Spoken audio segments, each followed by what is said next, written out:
Bonjour! Aujourd'hui dans Nihonbuyo versus le reste du monde, l'éventail. L'éventail est un accessoire que l'on retrouve dans de nombreuses danses du monde, notamment asiatiques bien sûr. Voici l'éventail japonais que nous utilisons généralement dans le Nihonbuyo. Il est en bois laqué et en papier décoré. Le motif, soit c'est celui que vous aimez, soit ça peut être imposé par la pièce que vous dansez. À quoi ça sert? Eh bien d'abord à faire joli, bien sûr, c'est une extension de la main du danseur ou de la danseuse.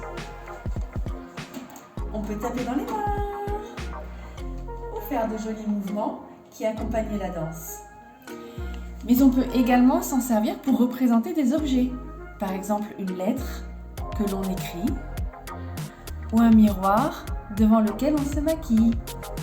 Et enfin, très souvent, il représente aussi des phénomènes naturels. Regardez la rivière.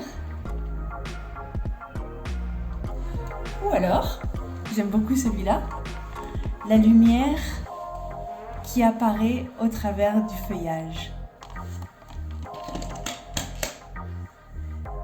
Ça, c'est pour le Japon. On part ailleurs? Et hop, nous sommes en Chine. Et voici le cousin chinois de l'éventail japonais. Waouh, il est grand! Et plus lourd que l'éventail japonais aussi. Vous voyez, il est également en bois, mais cette fois c'est du bambou non laqué. Et là, par contre, plus de papier, mais de la soie, de la longue soie. C'est plus joli.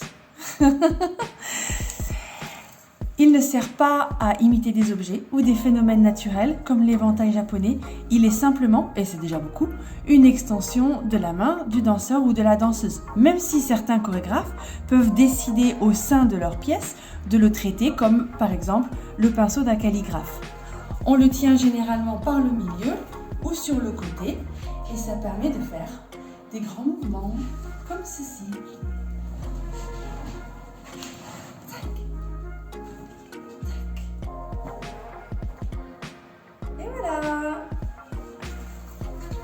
À bientôt!